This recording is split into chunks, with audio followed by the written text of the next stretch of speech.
accounts and left divorce papers on his pillow. This isn't a story about heartbreak. It's about strategy, revenge, and a woman who turned betrayal into power. If you love stories of justice, power, and women who refuse to stay broken, hit like, leave a comment, and subscribe for more true-to-life revenge stories that will keep you up at night. Let's dive in. My husband spent Christmas Eve with his mistress. By Christmas morning, I had sold our $2.4 million house, emptied his secret accounts, and left divorce papers on his pillow. He thought I was naive. Turns out, I was just patient. But let me back up. 72 hours earlier, I was still playing the perfect wife. It was December 22nd, and I was vacuuming Marcus's BMW in our Westlake Hills driveway. He had asked me to clean it before his company Christmas party, and being 7 months pregnant with twin girls, I moved slowly, carefully. That is when I found it. Wedged under the passenger seat, a hotel key card, the Driscoll Hotel. Austin's most expensive historic property. The kind of place you take someone when you want to impress them. My hands froze on the vacuum handle. Marcus always stayed at Marriott for business. Always. He said the Marriott Rewards program was better. He said luxury hotels were wasteful. I slipped the key card into my pocket and kept vacuuming.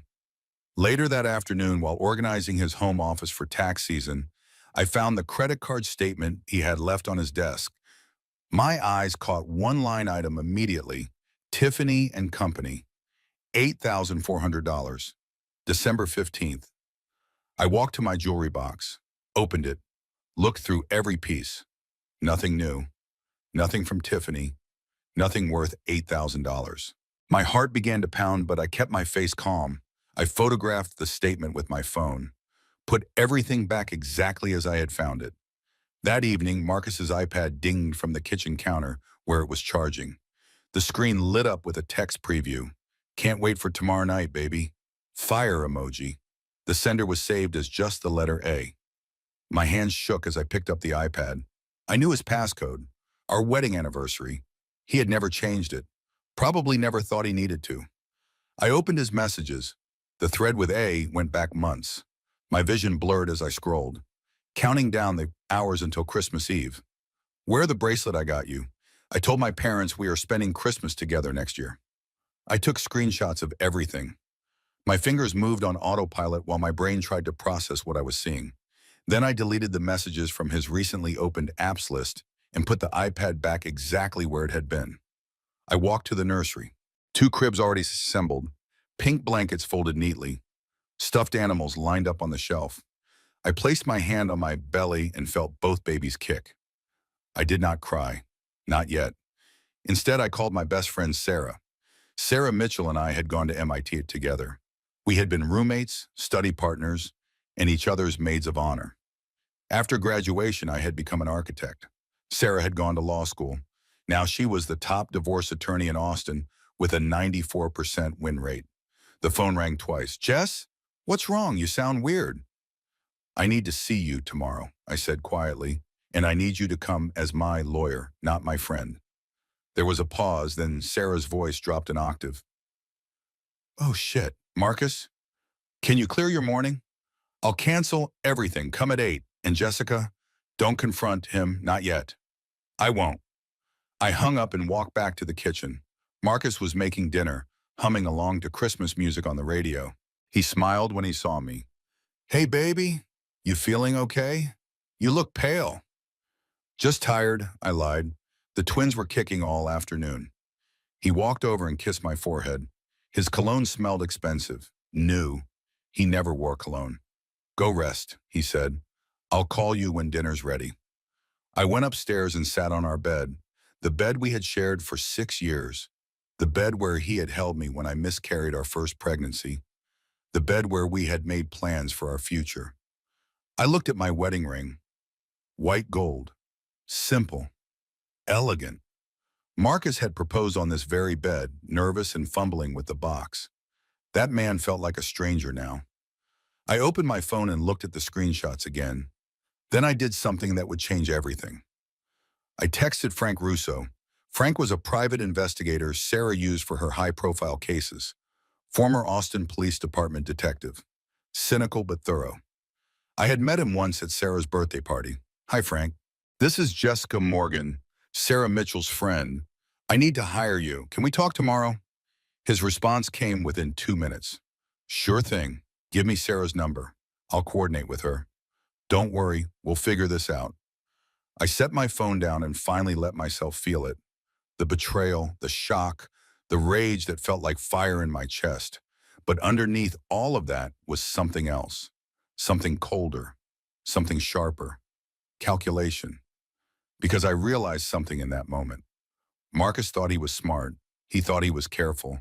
He thought I was too pregnant, too trusting, too dependent to ever suspect him.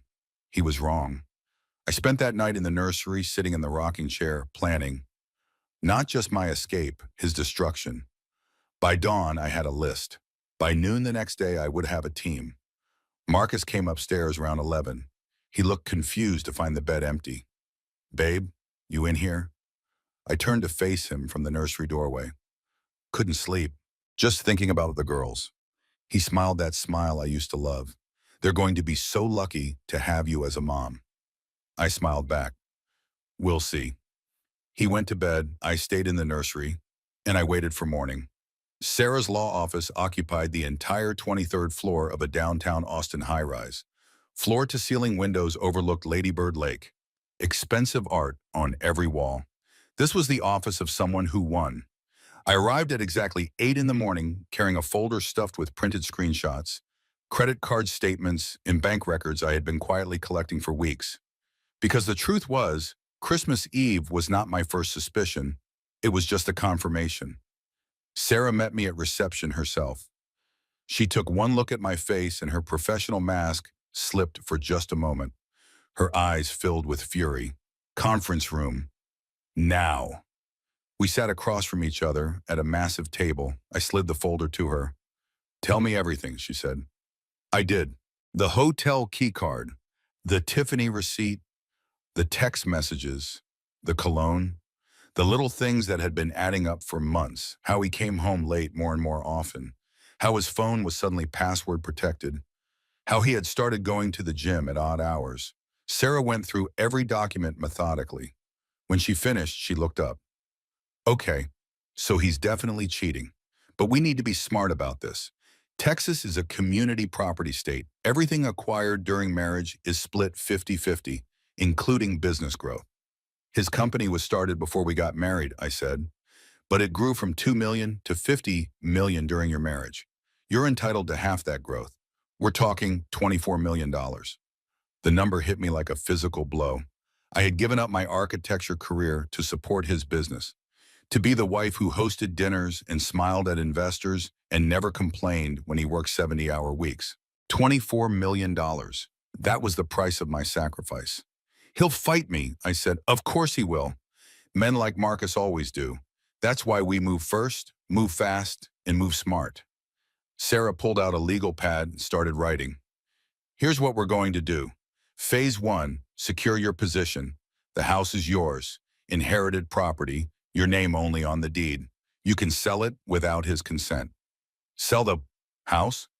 Unless you want to live in a home where he betrayed you for however many months this has been going on. She had a point. I'll connect you with Patricia Martinez, best luxury realtor in Austin. She can move properties in 48 hours if needed. Phase 2, gather evidence. I'm bringing in Frank Russo to document the affair. Texas is one-party consent. You can legally record Marcus without telling him. My stomach twisted. Isn't that sneaky? Sarah leaned forward. Jessica, he's the one cheating. He's the one lying. You're just protecting yourself and your babies. There's nothing sneaky about self-defense.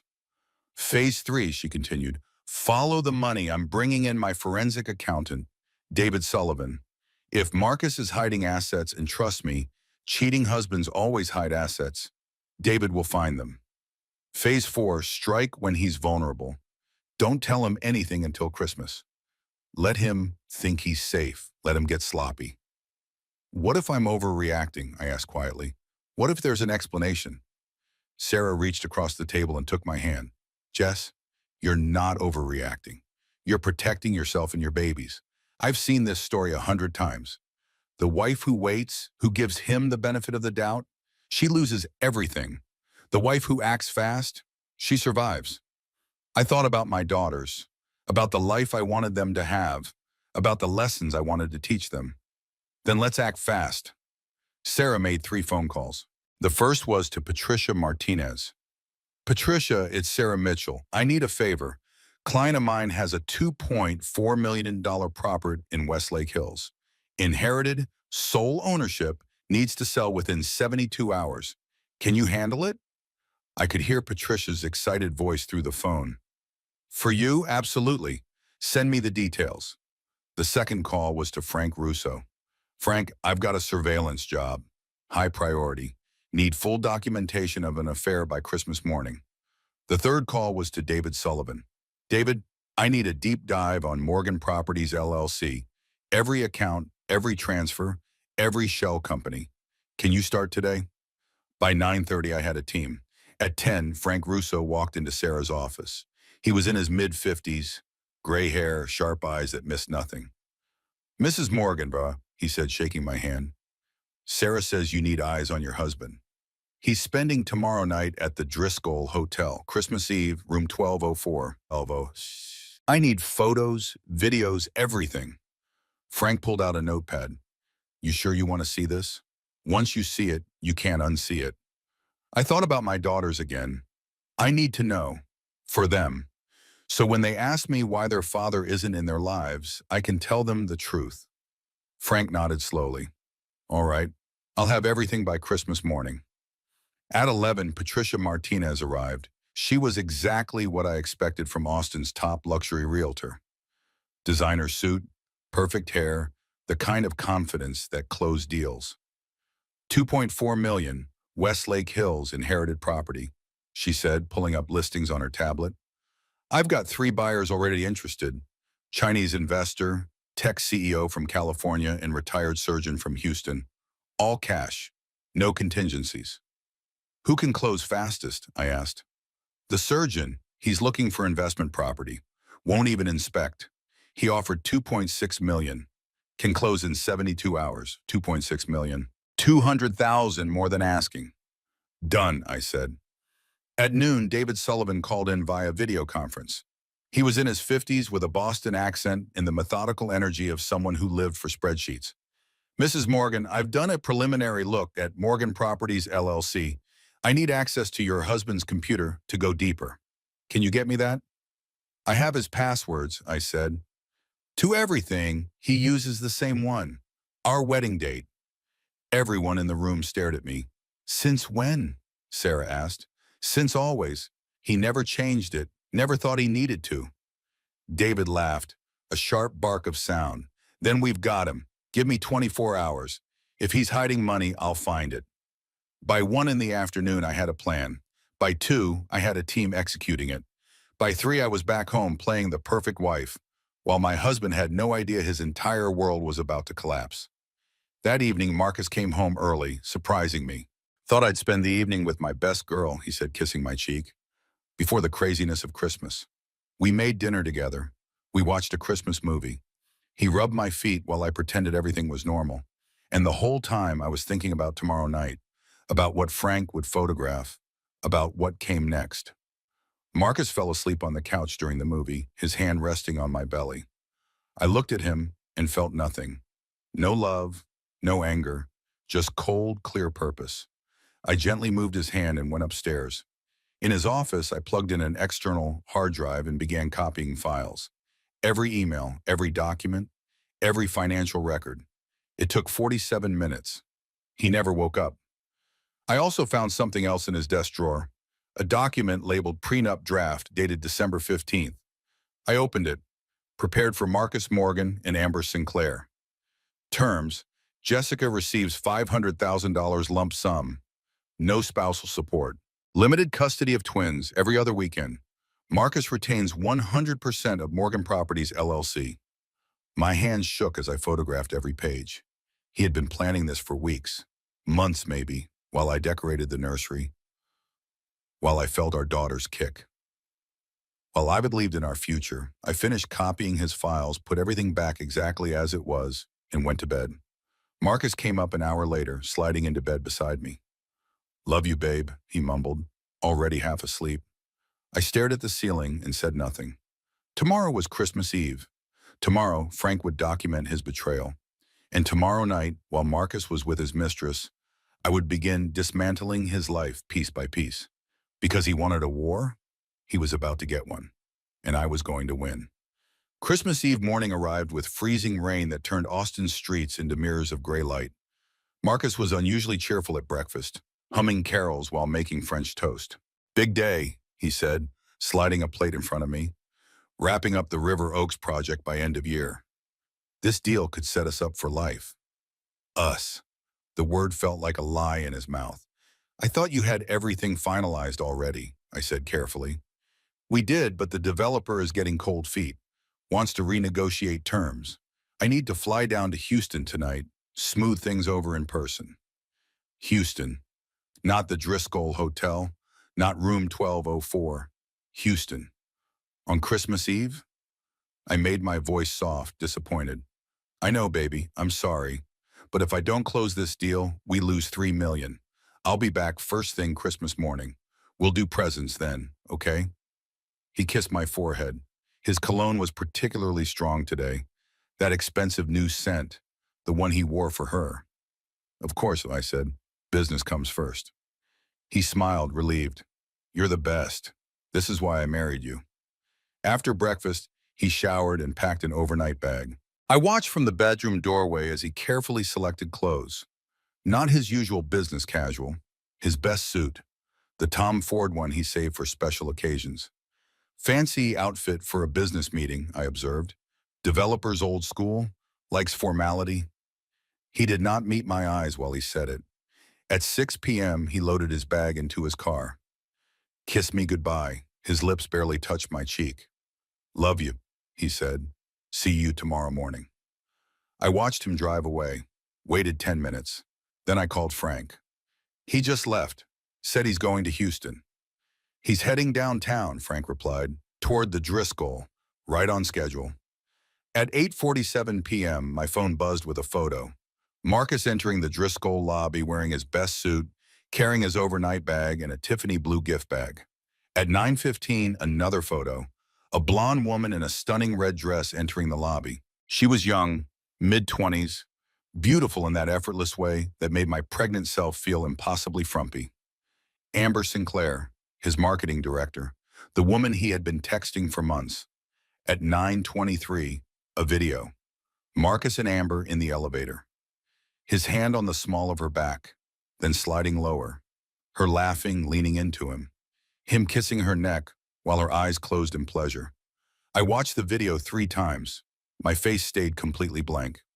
I was sitting in the nursery in the rocking chair I had picked out so carefully. Pink walls, soft lighting, the cribs where my daughters would sleep. This room that was supposed to represent our future. At 10:30, another photo, taken with a telephoto lens from the building across the street. The penthouse suite window, 2 silhouettes, Marcus and Amber, champagne bottle visible, her red dress on the floor. Frank's text came through. "You want me to keep going?"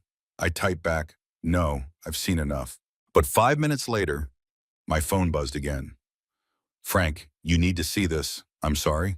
The final video arrived at 11:58 p.m. Marcus and Amber on the penthouse balcony, the Austin skyline glittering behind them, and Marcus on one knee holding open a ring box. Amber's hands flew to her mouth. She was screaming yes, jumping into his arms, kissing him while he spun her around. My husband, proposing to another woman, on Christmas Eve, while I sat home 7 months pregnant with his twins. I set my phone down very carefully, stood up, walked to the bathroom, and vomited. When I finished, I looked at myself in the mirror. Pale face, dark circles under my eyes, belly swollen with his children, hair unwashed because bending over the bathtub exhausted me, and suddenly I was not sad anymore. I was furious. I pulled out my phone and texted Sarah, "Execute phase 2. I want him destroyed." Her response came immediately. "On it. Patricia's listing the house tomorrow at 9 a.m. David's finalizing his report. We strike on the 28th. I texted Patricia. List the house today, 2.4 million. Cash buyers only, 48-hour close. Can you do it? Patricia, consider it done. Then I did something I had been planning all day. I went to Marcus's home office. I sat at his computer, logged in with his password, and I found everything. Emails to Amber going back 6 months. I told my wife we're separated. She's agreed to divorce after the babies are born. I promise we'll be together. Spreadsheets showing transfers to offshore accounts, Cayman Islands, $890,000 in cryptocurrency, 1.2 million in an account under his brother's name. Documents for 3 rental properties in Dallas, registered to a Shell LLC I had never heard of. And the prenup. The full version, notes in the margins in Marcus's handwriting. Keep her settlement under $750,000. Structure custody so she gets weekends only. Protect company assets at all costs. I copied everything, every file, every email, every bank statement, loaded it all onto an external hard drive. Then I planted a voice-activated recorder under his desk, another in his car, underneath the driver's seat, installed tracking software on his laptop that would run invisibly in the background. By 4 a.m., I was done. I had every piece of evidence I needed. I sat on the floor of his office, surrounded by the proof of his betrayal, and finally let myself cry. Not quiet tears, full-body sobs that shook my pregnant frame. But I only gave myself 10 minutes. Then I dried my eyes, went to our bedroom, and started packing, not my clothes, his. Every suit, every shirt, every pair of shoes, every watch, into garbage bags. By dawn, I had packed his entire existence into black plastic bags stacked in the garage. At 7 a.m., my phone rang. Sarah. David has his report. Jessica, it's worse than we thought. He's committed serious fraud. Like federal prison fraud. We need to talk. My office in an hour? I'll be there. I took a shower, put on my best maternity dress, did my makeup carefully, because today was the day that everything changed. Today, I stopped being Marcus Morgan's wife. Today, I became his worst nightmare. I drove to Sarah's office through the gray Christmas morning light. The streets were empty. Everyone was home with their families, opening presents, making memories. Marcus was probably waking up next to Amber right now, probably having breakfast in bed, probably planning his future, their future. He had no idea that future was already over. I parked and went up to Sarah's office. The conference room was full. Sarah, David Sullivan, Patricia Martinez, Frank Russo, my team. Okay, Sarah said, let's finish this. David Sullivan was already pulling up spreadsheets when I walked into the conference room. His Boston accent got thicker when he was excited, and right now he sounded like he was straight off the streets of Southie. Mrs. Morgan, your husband is a goddamn criminal. Tell me, I said, sitting down heavily. The twins were pressing on my lungs today. Everything hurt. David turned his laptop around. Morgan Properties has been inflating property values for at least 3 years. He gets a property appraised by a guy he knows, inflates the value by 30 to 40%, then takes out loans against the fake equity. He's done this at least 12 times. How much money are we talking about? 23 million in fraudulent loans, maybe more. He's also got 890,000 in cryptocurrency wallets, 1.2 million in a Cayman Islands account under his brother's name, and 3 rental properties in Dallas registered to a Shell LLC. Sarah leaned forward. That's wire fraud, bank fraud, money laundering, and securities fraud. We're talking federal crimes, serious prison time. Can we prove it? I asked. David grinned. With the files you gave me? Absolutely. He documented everything, kept meticulous records, probably thought nobody would ever look. What do we do with this? Sarah and David exchanged glances. We could go to the FBI now, Sarah said slowly, but I think we hold it. Use it as leverage during divorce proceedings. If he fights dirty, we drop this bomb. He cooperates, we stay quiet. Is that legal? It's not illegal. We're not obligated to report suspected crimes. And honestly, the FBI probably knows already. These things don't stay hidden forever. Patricia Martinez cleared her throat. Speaking of hidden things, I've got news. The surgeon signed this morning, 2.6 million, all cash. Closes December 28th at 4 p.m. My heart stuttered. That's in 3 days. That's the idea. Strike while he thinks he's safe. Sarah pulled out a thick folder. Here's what happens next. Today's Christmas. He's with Amber, probably still asleep. Tomorrow, you're at my place for dinner. Safe, protected. December 27th, you move your personal items to storage. 28th at 4 p.m., the house closes. Money wires to your new account at Wells Fargo, the one Marcus doesn't know about. At 5:30 p.m., you place divorce papers on his pillow along with all the evidence Frank collected. By the time he gets home, you're gone. Where will I stay? I've already arranged an apartment for you, luxury high-rise downtown, fully furnished, first 6 months paid. You'll be safe there. Frank Russo spoke up for the first time. I'll also be installing security cameras in your new place, and I'm giving you my direct number. Any problems, you call me immediately. I looked around the table at these people who barely knew me but were risking their reputations to help me. Why are you all doing this? Sarah reached over and squeezed my hand. Because you're my best friend, and because we all know what it's like to watch someone we love get destroyed by a person they trusted. Patricia nodded. My ex-husband cheated on me for 2 years. I found out when his girlfriend showed up at our daughter's birthday party thinking we were divorced. I had nothing, no lawyer, no plan, lost everything. So when Sarah calls asking me to help another woman not make my mistakes, I say yes. David shifted in his seat. My sister went through something similar. She waited too long, tried to fix it, gave him the benefit of the doubt. He drained their accounts and disappeared to Costa Rica. I haven't seen her smile in 5 years. So yeah, I'm invested in making sure that doesn't happen to you. Frank just shrugged. I've been a cop for 25 years before going private. Seen too many women end up with nothing because they were too nice, too trusting, too slow to act. Not on my watch. I felt tears prick my eyes. Thank you, all of you. Don't thank us yet, Sarah said. This is going to get ugly. Marcus will fight back hard. Are you ready for that? I thought about the video of him proposing to Amber, about the prenup draft, about the 6 months of lies. I'm ready. Good. Now let's talk strategy. We spent the next 4 hours going over every detail. What I would say if Marcus came home early, how to document every conversation going forward, what to do if he tried to access the bank accounts, how to handle his inevitable rage. By 2 p.m., I had a battle plan. By 3, I was back home playing the perfect wife. Marcus arrived at 4:30, carrying presents and wearing his guilty conscience like cologne. Merry Christmas, baby. He was too enthusiastic, overcompensating. God, I missed you. How was Houston?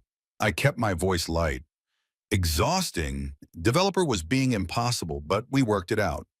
The lies came so easily to him. What was his name again? Whose name? The developer. What was his name? Marcus paused just for a second. Johnson, Robert Johnson. I turned back to the cookies I was pretending to bake. You okay? You seem off. Just tired. Twins were kicking all night. Go rest. I'll make dinner. We'll do Christmas tonight instead. I went upstairs but did not rest. Instead, I opened my laptop and watched the security footage Frank had sent me. Marcus entering the Driscoll, Amber in her red dress, the elevator kiss, the proposal. I watched it until I felt nothing, until the man in the video was a stranger.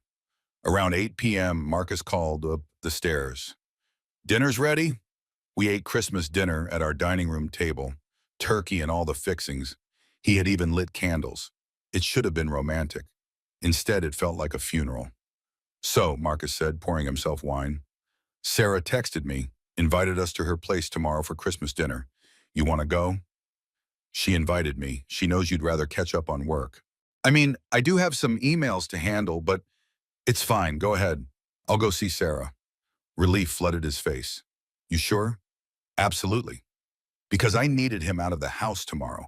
I needed time to search his office one more time, to install the final surveillance equipment, to prepare for the end game. After dinner, Marcus went to his office to catch up on emails. I heard him on the phone, voice low, probably talking to Amber. I went to the nursery and sat in the rocking chair, placed my hands on my belly, and felt my daughter's kick. I'm going to protect you, I whispered. From him, from all of this. You'll never know what he did to us. You'll only know that your mother loved you enough to burn down the world to keep you safe.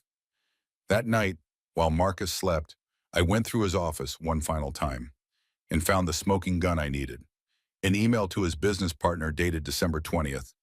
Everything's in place. Jessica will be served in early January, right after the twins are born. Prenup is airtight. She'll get her settlement in limited custody. Amber and I can start our life together.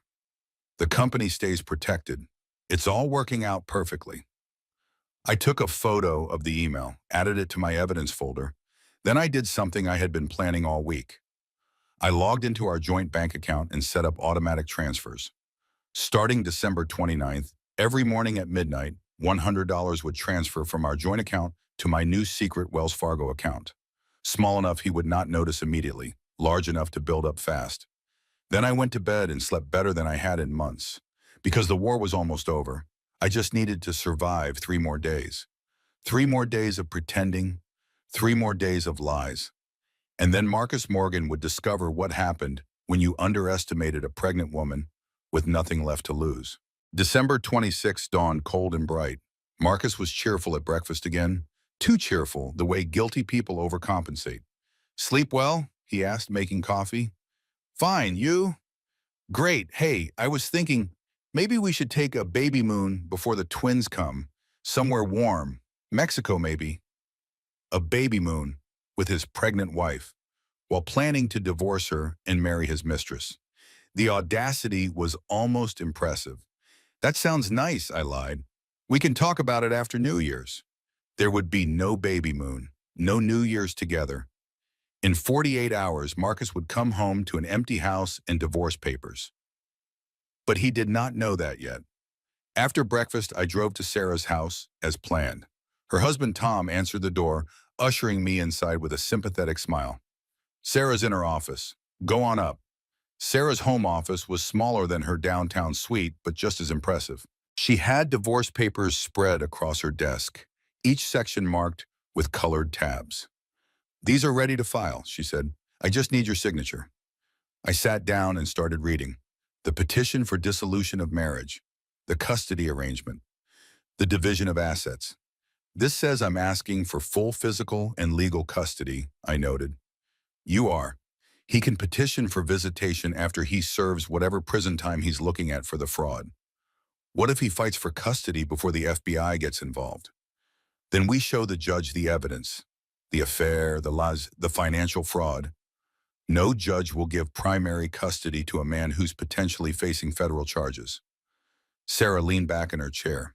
"But honestly, Jess, I don't think it'll come to that. Once he sees what we have, he'll fold. Men like Marcus care about their reputations more than their kids." The words stung because they were true.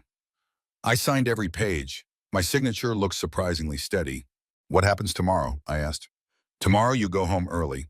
You have movers coming at noon. They'll pack your personal items, things for the twins, anything with sentimental value.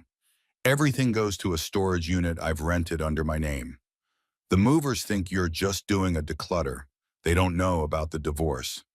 "What do I tell Marcus?" "Nothing. He'll be at work. By the time he gets home tomorrow evening, the personal items will be gone, but the furniture will still be there. He'll notice something's off, but he won't know what. It'll make him anxious. Anxious people make mistakes." And the 28th? "The house closes at 4 p.m. Patricia will handle everything. The money wires to your account by 5. You go to the house one last time. You place the divorce papers on his pillow along with the evidence packet. Photos from Frank, copies of his fraudulent financial documents, the prenup with Amber's name, everything. Then you walk out and never look back." My hands were shaking. "I'm terrified." "Good. Fear means you understand how serious this is. But Jessica, listen to me. You're not doing anything wrong. He's the one who cheated. He's the one who committed fraud. You're just protecting yourself and your babies." That afternoon, I went back home. Marcus was in his office on a video call. I could hear him through the door, voice confident and smooth. Lying to clients the way he lied to me. I spent the rest of the day in the nursery, organizing baby clothes, washing tiny socks, folding blankets. Normal tasks that felt surreal. Tomorrow, I would pack these clothes. Tomorrow, I would start dismantling this life. Tonight, I would pretend one last time. Marcus made dinner again. Pasta carbonara, my favorite. We ate in front of the TV, watching some Christmas movie neither of us paid attention to. "You've been quiet lately," he said during a commercial. "Everything okay?" "Just tired. Pregnancy stuff." "You'd tell me if something was wrong, right?" The irony of that question almost made me laugh. "Of course, Anu," I said. He fell asleep on the couch after the movie. I covered him with a blanket and went upstairs. While he slept, I packed a go bag. Clothes for a week, toiletries, important documents, my laptop, the external hard drive with all his files. I hid it in the trunk of my car under the spare tire where he would never look. December 27th arrived with freezing rain. Marcus left for work at 8, kissing my forehead on his way out. "Love you," he said, like he did every morning. I did not say it back. At noon, the movers arrived, 3 guys with a truck.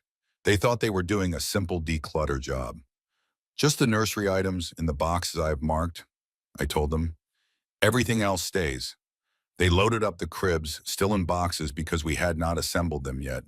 The changing table, the rocking chair, all the baby clothes and blankets, my grandmother's jewelry, photo albums, my laptop, and work files from my old architecture career. By 3 p.m., everything was in storage. The house looked the same but felt empty. Marcus came home at 6:30. He walked through the house slowly, frowning. "Did you move stuff around?" he asked. "What do you mean?" "I don't know. Something feels different. Maybe you're just tired." He shook it off, but I could see the confusion in his eyes, the slight paranoia. Good. Let him wonder. That night, I could not sleep. Tomorrow was the day. Tomorrow, everything ended. I lay in bed next to Marcus, listening to him breathe, and felt nothing. No love, no hate, just emptiness where 6 years of marriage used to be. At 2 a.m., I got up and went to his office one last time. I needed to write the letter, the one that would be waiting for him tomorrow night. I sat at his desk, opened my laptop, and started typing. "Marcus, by the time you read this, several things have happened." The words came easily. Months of hurt and anger poured onto the page. When I finished, it was 4 a.m. I printed the letter, folded it carefully, and put it in an envelope. Tomorrow, this letter would destroy him. Tomorrow, he would finally understand what he had done. Tomorrow, I would be free. December 28th, the day Marcus Morgan's perfect life exploded. I woke at 6 a.m., Marcus still sleeping beside me. For the last time I looked at his face in the early morning light, he looked peaceful, innocent, like a man who had not spent the last 6 months building an elaborate web of lies. I got up quietly, showered, dressed in my best maternity dress. Today needed to look normal until it suddenly was not. Marcus left for work at 8:30. "Big day," he said. "Final paperwork on the River Oaks project. I'll probably be late." "That's fine. I have some errands to run anyway." He kissed my forehead. "Love you." I watched him drive away and felt nothing. At 9 a.m., Patricia Martinez texted, "Surgeon confirmed, closing at 4 p.m. You ready for this?" Me, more than ready. At 11 a.m., I drove to Wells Fargo and opened my new account. The banker, a kind woman in her 50s, chatted pleasantly about the holidays while processing my paperwork. "And this account is just in your name?" she confirmed. "Just mine." "Perfect. You'll have full access as soon as the transfer completes this afternoon." At noon, Sarah called. "How are you holding up?" "I'm numb. Is that normal?" "Completely normal. You're in survival mode. The emotions come later, after you're safe." At 2 p.m., I drove to the house one last time as its owner. I walked through each room slowly. The kitchen where Marcus had proposed. The living room where we had spent countless Sunday mornings. The bedroom where we had made love and made plans. The nursery, now empty, where our daughters were supposed to grow up. I took no photos. I wanted no memories of this place. At 3:45, Patricia called. "We're starting the signing. Everything looks good." At 4:17 p.m., my phone buzzed with a bank notification. Wells Fargo. Deposit received, $2,600,000. I sat in my car and stared at that number. More money than I had ever had. Money that represented 6 years of marriage, my grandmother's house, and the price of my freedom. At 4:30, I drove back to the house. I had an hour before Marcus usually came home. I placed the envelope on his pillow. Inside was the letter I had written at 2 a.m., along with printed screenshots of his text messages with Amber, photos from Frank showing the proposal, and a copy of the prenup draft with Amber's name highlighted in yellow. I also left my wedding ring. Then I walked through the house one final time. I turned on the security cameras, the ones Marcus did not know I could access remotely.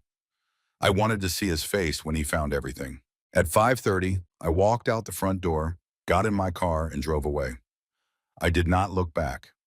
By 6 p.m., I was in my new apartment, 32nd floor, floor-to-ceiling windows overlooking downtown Austin and Lady Bird Lake, fully furnished in clean, modern style, nothing like the house I had just left. This place had no memories, no ghosts, no lies. Sarah arrived at 6:30 with takeout and non-alcoholic champagne. "You did it," she said, setting up the food on my new kitchen counter. "You actually did it. I don't feel like I did anything. I feel like I'm watching someone else's life." "That's shock. It'll wear off." Sarah pulled out her laptop. "Now comes the hard part. We wait for him to find everything." At 6:45, my phone showed Marcus pulling into the driveway. The security cameras I had left active sent footage to my phone in real time. Sarah and I watched together on my laptop screen. Marcus got out of his car, briefcase in hand. He walked to the front door, tried his key. It did not work. Confusion crossed his face. He tried again. Nothing. He walked to the window and cupped his hands against the glass. The furniture was still there, but something was off. The personal touches were gone. The photos, the decorative items, the lived-in feeling. He pulled out his phone, called me. I declined the call. He tried again. Again, I declined. He called Sarah. She sent him to voicemail. His confusion was shifting to panic now. He walked around the house, trying each window, each door, all locked. New locks I had installed yesterday morning while he was at work. Finally, he called his lawyer. Through the security camera audio, we heard his side of the conversation. "Richard, something's wrong. Jessica changed the locks. She's not answering her phone. I need you to—" "What do you mean you can't help me? Why not?" A pause while Richard spoke. "Separate property?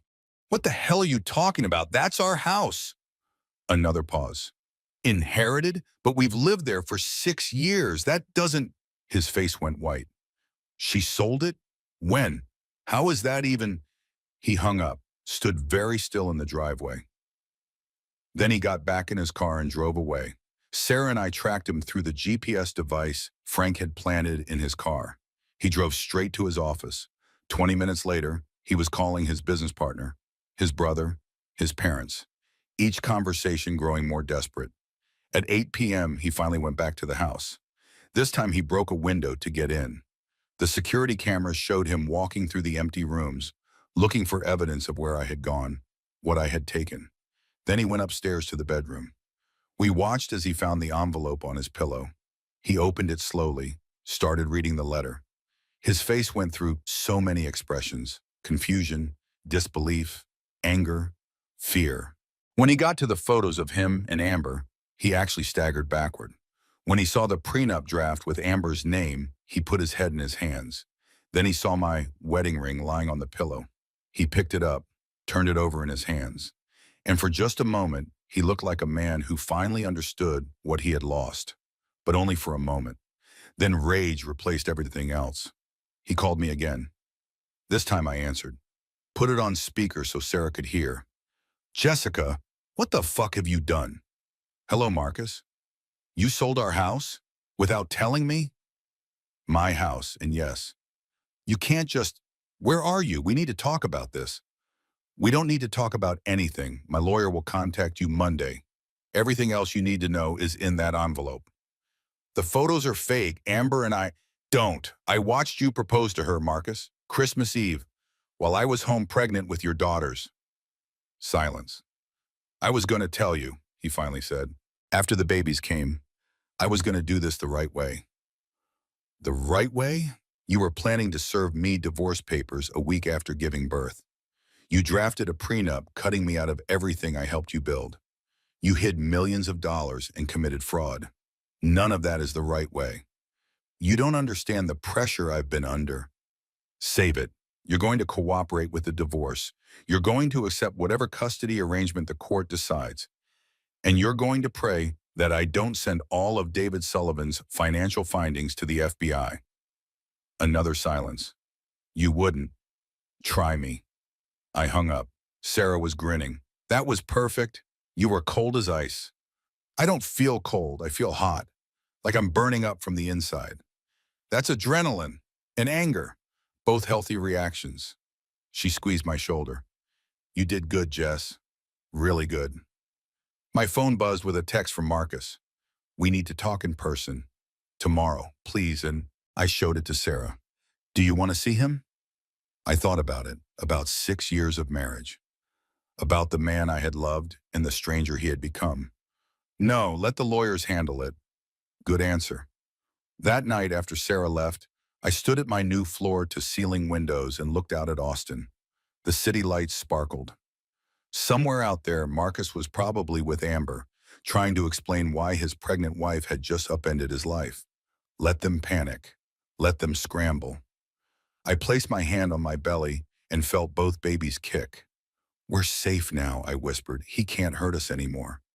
But even as I said it, I knew the war was not over yet. It had only just begun. January 2nd arrived with brittle cold and Marcus's counterattack. I was in my apartment, 8 months pregnant, setting up the nursery in the second bedroom when Sarah called. He filed an emergency motion, she said without preamble. Claims you're mentally unstable and sold marital property illegally. My stomach dropped. Can he do that? He can file anything. Doesn't mean he'll win. We have a hearing tomorrow, Judge Helen Crawford. She's tough, but fair. We just need to stay calm and present our evidence.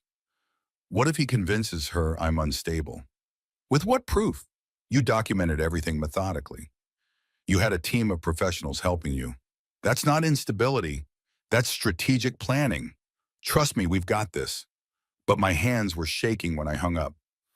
That afternoon, something unexpected happened. My doorbell rang. I checked the security camera Frank had installed. Amber Sinclair stood in the hallway, mascara running, looking utterly destroyed. Against my better judgment, I opened the door with the chain lock still on. What do you want? Please, Amber said, her voice breaking. I need to talk to you. It's important. I have nothing to say to you. Then just listen. Please, 5 minutes. Something in her voice made me hesitate. I opened the door. Amber came inside slowly, like she was afraid I might attack her. She probably was not wrong to be afraid. I didn't know, she started, about the pregnancy, about any of it. He told me you two were separated, that you were filing for divorce but waiting for tax reasons. He showed me paperwork. Fake paperwork. I know that now, Jessica. I'm not here to make excuses. What I did was terrible, even if his story had been true.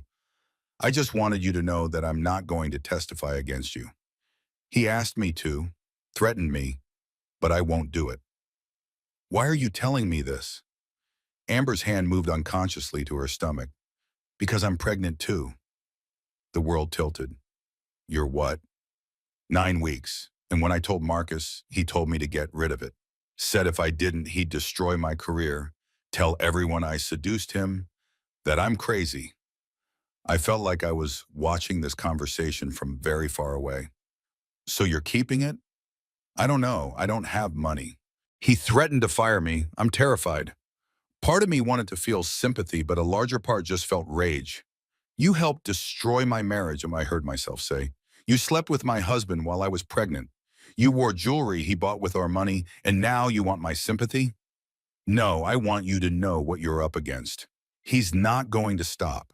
He'll lie, cheat, destroy anyone in his path to avoid losing. Including you. Including me. We stood there in my doorway, 2 women pregnant by the same man, both realizing too late what he really was. What do you want from me? I asked him finally. Nothing. I just thought you should know about the baby, about his threats, about what he's planning. which is, he's going to claim you coerced me into lying, that you paid me to recant my story about the affair. He's creating fake bank records showing a $50,000 transfer from you to me. My blood ran cold. He can't do that. He already did. His lawyer's filing them tomorrow at your hearing. After Amber left, I called Sarah immediately.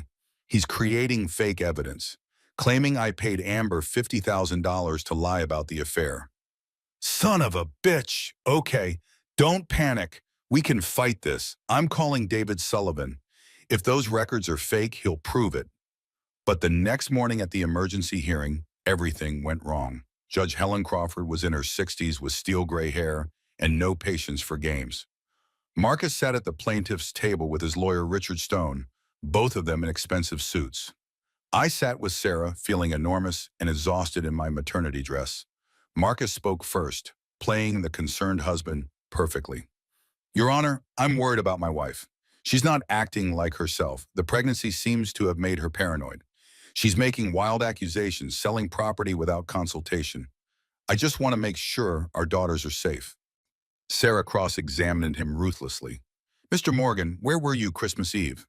Houston, business meeting. Can you provide documentation? It was informal, dinner meeting, restaurant name. I don't remember exactly.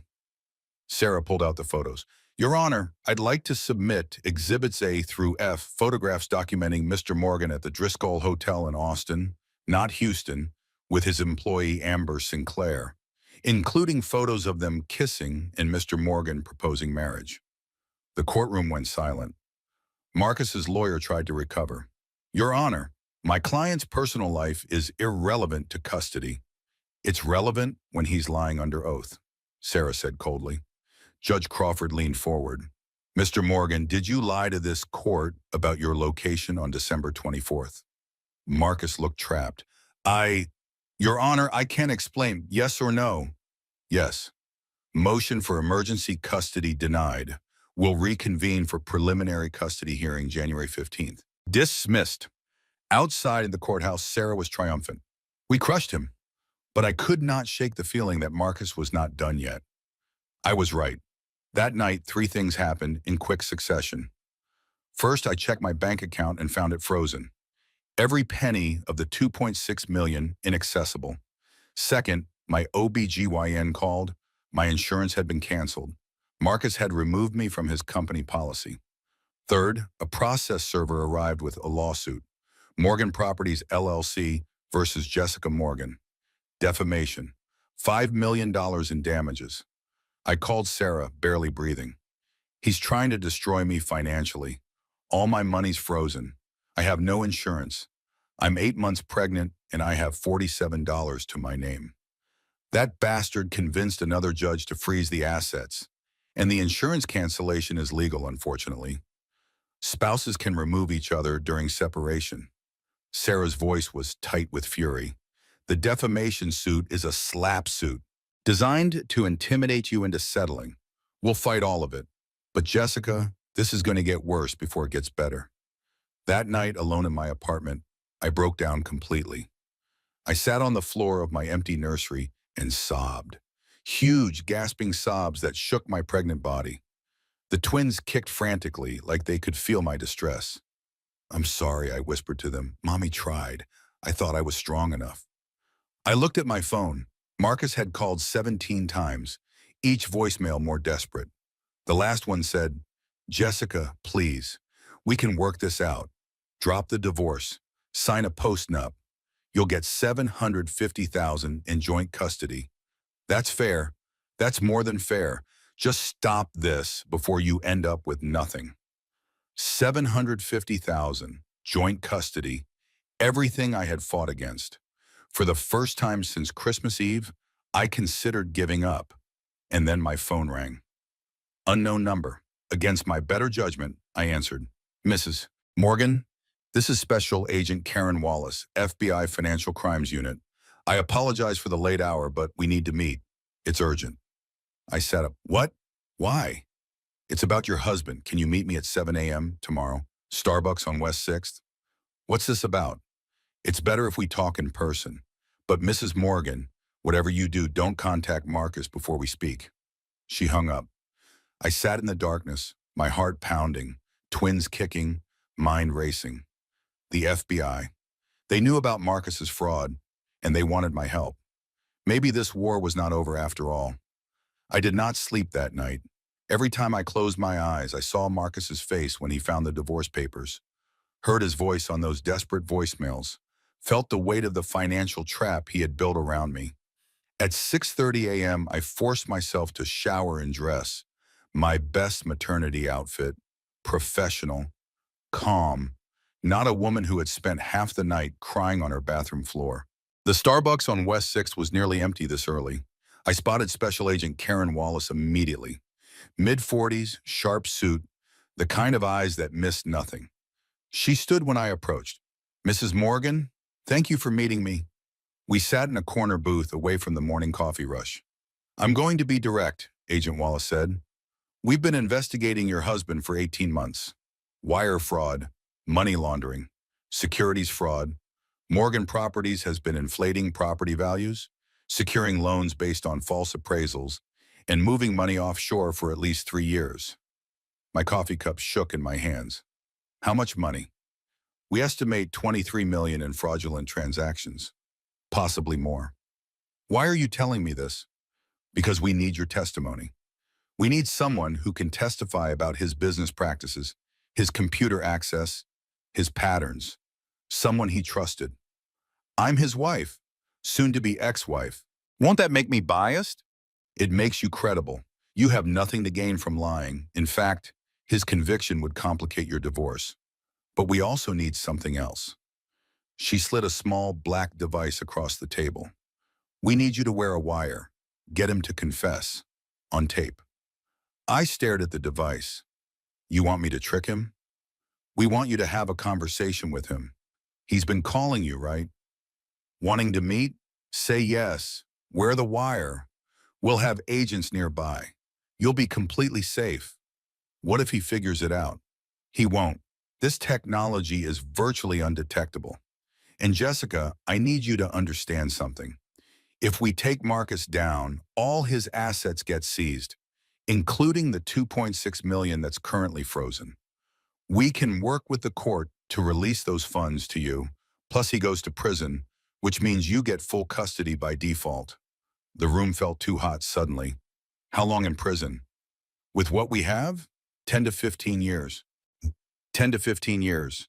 My daughters would be teenagers before they met their father." "Why should I help you?" I asked. "What's in it for me besides the money?" Agent Wallace leaned forward. "Because men like Marcus don't stop. He'll fight you for custody just to punish you. He'll drain every penny you have in legal fees. He'll make your life hell for years.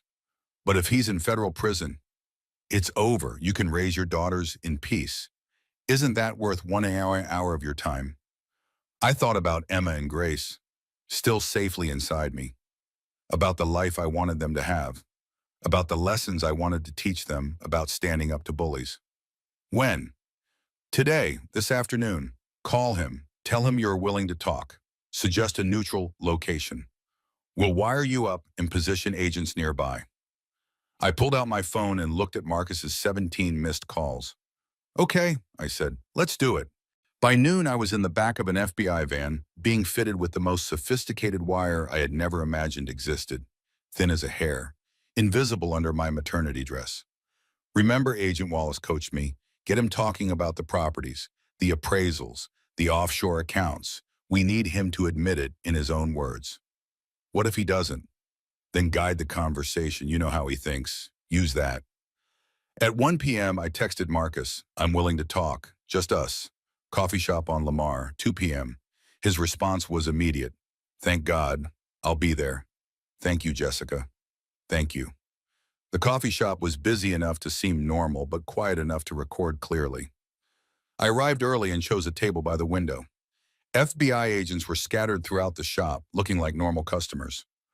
Marcus arrived at exactly 2 p.m. He looked terrible, unshaven, exhausted, like he had not slept in days. "Jessica," he sat down across from me. "You look good. Let's skip the pleasantries." "You wanted to talk." "Talk." I want to fix this. Us, the marriage, everything. There's nothing to fix. You cheated on me. You lied to me. You planned to divorce me and cut me out of everything I helped you build. I know I was an idiot, but Jessica, I was under so much pressure. The business, the investors, keeping everything afloat. I made terrible decisions. Like proposing to Amber. He flinched. That was a mistake. I was caught up in the fantasy of starting over. But she's not you. She could never be you. How touching. Tell me about the offshore accounts. His face went carefully blank. What accounts? The Cayman Islands account, 1.2 million. The crypto wallets, 890,000. The fake property appraisals you've been using to secure fraudulent loans. Who told you that? That's not, is it true? Long silence. Jessica, the real estate business is complicated. Sometimes you have to be creative with valuations to make deals work. Creative, you mean fraudulent. It's not fraud if everyone benefits. The banks get their interest, the investors get their returns. We get to grow the company. Nobody loses. Except the people you lied to. I didn't lie. I was optimistic about property values. There's a difference. Tell me about the 23 million. He went very still. How do you know about that? Answer the question, Marcus. Who have you been talking to? Does it matter? Is it true? He leaned forward, dropping his voice. Listen to me. If any of this comes out, it destroys everything I'm making. Not just me. You too. We built this company together. Your name is on documents. You could be implicated. Are you threatening me? I'm trying to protect you. If you push this, if you go to authorities, we both go down. I'll take that risk. Jessica, think about our daughters. What kind of life will they have if both parents are in prison? What kind of life will they have growing up with a father who's a criminal? His mask slipped then. The charm fell away, and I saw real rage underneath. You think you're so smart. You think you've won by selling the house, by running to lawyers, by collecting your little folder of evidence. But you have no idea what I'm capable of. I will bury you. I will take those babies the second they're born. You'll never see them again. Is that a threat? It's a promise. I stood up, placing my hands on the table. Good. Because Special Agent Wallace of the FBI just heard every word. FBI agents materialized from every corner of the coffee shop. Marcus's face went from angry to confused to terrified in 3 seconds. Agent Wallace approached our table. Marcus Morgan, you're under arrest for wire fraud, money laundering, securities fraud, and intimidation of a federal witness. What? No. Jessica, what did you do? Jessica! I walked out without looking back. Outside, the January cold hit my face like a slap. I stood on the sidewalk, shaking, while Agent Wallace joined me. You did great. That recording is exactly what we needed. What happens now? Now he gets processed, arraigned, probably denied bail given flight risk. His lawyers will try to get a deal, but with this evidence, he's going away for a long time. And my money? We'll file a motion to unfreeze the assets tomorrow. Should be resolved within a week. I nodded numbly. Mrs. Morgan, you okay? I just sent my daughter's father to prison. You just protected your daughters from a man who was willing to destroy anyone in his path. There's a difference. That night, Sarah came over with dinner and found me sitting in the dark. You did it, she said, flipping on lights. Agent Wallace called me. They're moving forward with prosecution. Marcus is in federal custody. I don't feel victorious. You feel exhausted. You've been in survival mode for weeks. Now that the immediate threat is over, your body is catching up. What if I made the wrong choice? You didn't. You chose your safety and your daughter's safety. That's never the wrong choice.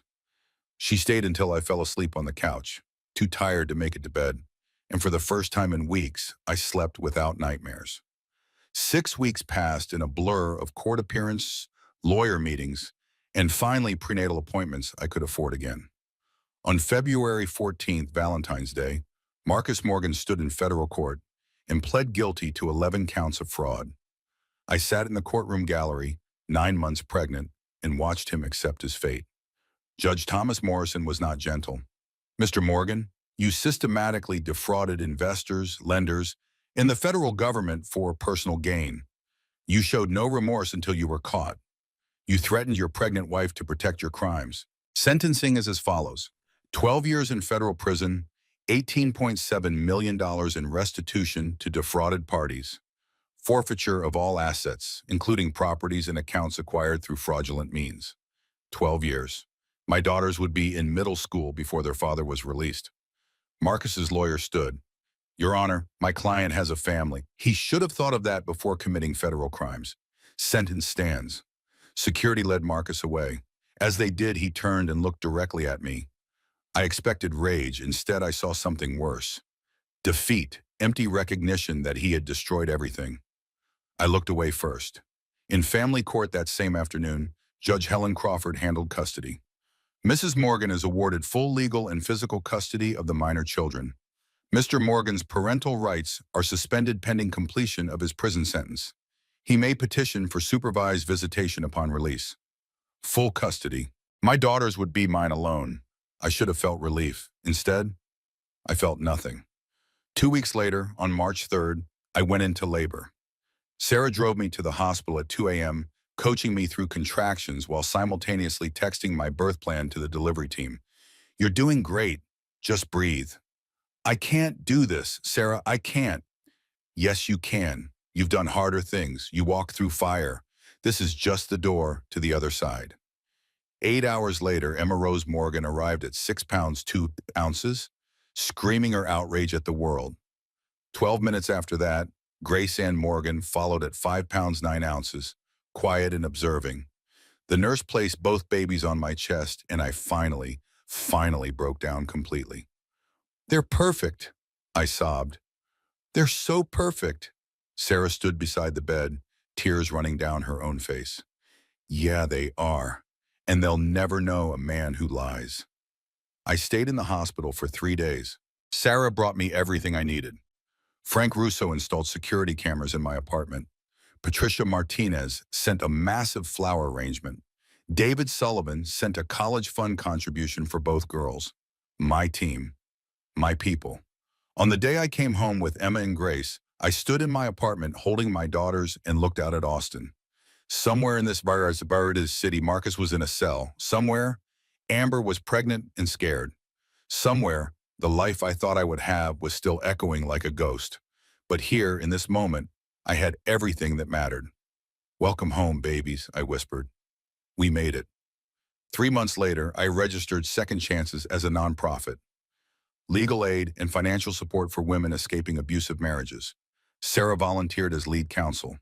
Frank offered discounted investigation services. Patricia helped women sell properties quickly when they needed to escape. We helped 12 women in our first year, 30 in our second. And every time I handed a woman her first check, every time I watched someone walk out of a courtroom with full custody, I thought about Christmas Eve, about finding that hotel key card, about making the choice to fight instead of accept, about becoming the woman my daughters needed me to be. On Emma and Grace's first birthday, I threw a party at my apartment. Sarah's family, Frank Russo, who had become an honorary uncle, Patricia, David. The doorbell rang just as we were cutting the cake. I opened it to find Amber Sinclair holding a 6-month-old baby girl.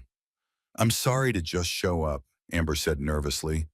I wanted to say thank you, and I'm sorry for everything. I looked at her baby, dark hair, Marcus's eyes. What's her name? Lily. She's beautiful. Amber's eyes filled with tears. I kept her, despite everything. Because of you, actually. You showed me what it looks like to choose yourself and your kids over everything else. I thought about turning her away, about slamming the door on the woman who had helped destroy my marriage. But then I thought about Emma and Grace, about Lily, about 3 little girls who would grow up as half-sisters, whether the adults liked it or not. Come in, I said. Let the girls meet their sister.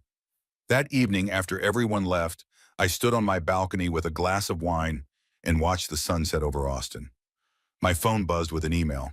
The prison had forwarded a letter from Marcus. I deleted it without reading. Sarah found me outside. You okay? Yeah, I am. What are you thinking about? About how Marcus spent Christmas Eve planning his perfect future with Amber. and I spent it building mine. His lasted 3 weeks. Mine is still here. You won. No, my daughters won. They have a mother who taught them you don't stay with men who betray you. That money isn't worth your dignity. That sometimes burning it all down is the only way to start over. And what do you tell them when they're old enough to ask about their father? The truth that he was smart and charming and dangerous. That he taught me what love isn't. That sometimes the greatest gift someone gives you is showing you exactly who they are. Sarah raised her glass to showing people who we are, to survival, to more than survival, to actually living. We clinked glasses as the Austin lights began to twinkle below us. Inside, Emma and Grace were sleeping peacefully in their cribs, safe, loved, free from the chaos of their father's choices. And I realized something, and this was not revenge. Revenge would have been empty. This was justice. This was peace. This was the life I had fought for and earned. Marcus spent Christmas Eve with his mistress, planning to destroy me. I spent it building an escape route. He thought he was untouchable. I proved him wrong. And in the end, the only thing that mattered was that my daughters would grow up knowing their mother never stopped fighting for them. Never stopped protecting them. Never stopped choosing them over everything else. That was the only victory worth having. 3 years later, on a warm April morning, I stood in my kitchen making breakfast while Emma and Grace argued over who got the pink plate. We can both have pink plates, I said, pulling out 2 matching ones. See, problem solved. But I wanted that pink plate, Emma insisted with all the drama a 3-year-old could muster. They're literally identical. Grace, always the logical one, had already moved on and was trying to climb onto her chair. This was my life now, negotiating toddler disputes, wiping yogurt off walls, finding lost sippy cups, the mundane, exhausting, beautiful chaos of single motherhood. The doorbell rang.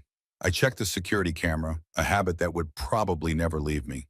Sarah stood in the hallway holding coffee and pastries. Thank God, I said, letting her in. I need backup. They've been arguing since 6 a.m. Auntie Sarah. Both girls ran to her, argument forgotten. Sarah scooped them up, one in each arm.